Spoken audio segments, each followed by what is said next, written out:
وہ لوگ یہ سمجھ گئے تھے کہ یہ لائف جو ہے نا بہت تھوڑی ہے، جتنی نیکیاں کمانی ہے کما کے جائیں تاکہ ادھر آرام کریں. یہ آرام کا ٹائم نہیں ہے، یہ انجوائے کا ٹائم نہیں ہے. لائف دنیا جو ہے نا دارالعمل ہے، جزا کا ٹائم، انعام کا ٹائم، سکون کا ٹائم یہ آخرت کا ہے. بس کچھ لوگ سمجھ بیٹھے کہ یہی مزے کا ٹائم ہے، یہی عیش کرنے کا ٹائم ہے. یہاں جناب انجوائمنٹ میں لگ گئے، نہ نمازیں پڑھتے ہیں، نہ قرآن پڑھتے ہیں، نہ ذکر کرتے. ارے ادھر جمع کرو، ادھر مزہ آئے گا. ادھر نیکیاں کمانی، وہ کہتے ہیں نا سیزن لگا ہوا ہے.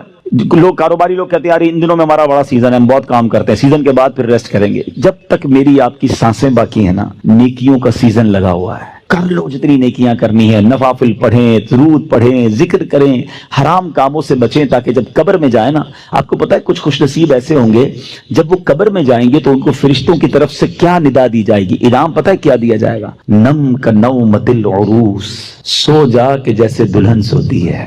قبر کے اندر ایسے سکون سے سو جا، بے فکر ہو کر، کیونکہ اب اللہ اس سے راضی ہے. وہ ایسی زندگی گزار کر آیا ہے. تو اللہ کرے میں اور آپ ایسی زندگی گزاریں. بزرگوں کا ایک قول ہے، کاش دل میں اتر جائے، کہ زمین کے اوپر کام، زمین کے اندر آرام. اللہ زمین کے اوپر ایسا کام لے لے کہ جب زمین کے اندر جائیں نا تو وہاں آرام کریں. ادھر مار پڑی تو کدھر جائیں گے؟ اللہ کرے دل میں اتر جائے میری بات. نیت کرتے ہیں ہم روز درود کثرت سے پڑھیں گے انشاءاللہ. میں بھی نیت کرتا ہوں، آپ بھی نیت کریں. اب ذکر و درود انشاءاللہ زبان پر جاری رہے گا. ایک دوست نے اپنے ایک دوسرے دوست سے قرض لیا، اور قرض لینے کے بعد جو ٹائم تھا وہ پورا ہو گیا. اب پیسے اس نے نہیں لوٹائے. بڑی کوشش کی اس نے کہ بھائی میری رقم واپس دے دیں، اس نے نہیں دیا. اب وہ یہ کیس لے کر عدالت میں چلا گیا اور جج صاحب سے جا کر اس نے کہا کہ اس نے میرے پیسے دینے اور یہ میری رقم نہیں لوٹا رہا. جج صاحب نے کہا کہ تمہارے پاس 30 دن ہیں، ودن 30 days تم نے اس کے پیسے واپس لوٹانے ہیں، ورنہ پھر تمہارے خلاف فیصلہ ہو جائے گا. تو وہ شخص گھر گیا. اب اس نے کیا کیا، اس نے صبح سے لے کر شام تک درود پاک پڑھنا شروع کر دیے. 1 دن 2 دن 3 دن 27 دن ہو گئے. وہ درود پڑھتا رہا اور انتظار کرتا رہا. پیسے تو تھے نہیں، 30ویں دن عدالت میں پیش ہونا تھا. 27 دن گزر گئے، 28ویں رات آ گئی. خواب میں اس کو کسی نے آواز دی کہ گھبراؤ نہیں، تمہارا قرض ادا ہو جائے گا. اگلے دن پھر درود پاک پڑھتا رہا. اب نبی پاک کی خواب میں زیارت ہوئی. آقا علیہ الصلوۃ والسلام تشریف لائے، فرمایا گھبراؤ نہیں، تمہارا قرض ادا ہو جائے گا. تم علی بن عیسیٰ وزیر کے پاس جاؤ اور اس سے کہو وہ تمہارا قرض ادا کر دے گا. اب جب صبح اٹھا تو بہت خوش کہ نبی پاک کی زیارت مجھے ہو گئی. لیکن پھر خیال آیا کہ میں اگر وزیر صاحب کے پاس گیا اور انہوں نے مجھ سے کوئی ایویڈنس مانگ لیا، کوئی پروف مانگا، کہ میں کیسے مان لوں تمہیں نبی پاک نے بھیجا ہے؟ اس بات پر تو میرے پاس کوئی دلیل نہیں ہے. اب 30ویں رات آ گئی، آخری رات ہے، صبح عدالت میں جانا ہے. درود پاک پڑھتے پڑھتے سو گیا. سرور کائنات علیہ الصلوۃ والسلام نے خواب میں پھر کرم فرمایا. فرمایا علی بن عیسیٰ وزیر کے پاس جاؤ، وہ تمہارا قرض ادا کر دے گا. کہ حضور میں چلا تو جاتا، مگر اگر وہ مجھ سے کوئی پروف مانگتا، کوئی ایویڈنس مانگتا تو میں کیا جواب دیتا؟ پیارے آقا علیہ الصلوۃ والسلام نے فرمایا کہ ایسا کرو، اسے یہ کہنا کہ آپ کا ایک راز ہے جو آپ جانتے ہیں اور رب جانتا ہے، اور وہ راز یہ ہے کہ آپ روزانہ فجر کے بعد 5000 بار درود پاک پڑھتے ہیں، اور جب تک درود پاک مکمل نہیں ہوتے آپ کسی سے بات نہیں کرتے. اب جب صبح اٹھا تو بہت مطمئن کہ اب تو دلیل بھی آ گئی ہے. پہنچ گیا صبح علی بن عیسیٰ وزیر کے پاس. اس کا دربار لگا ہوا ہے.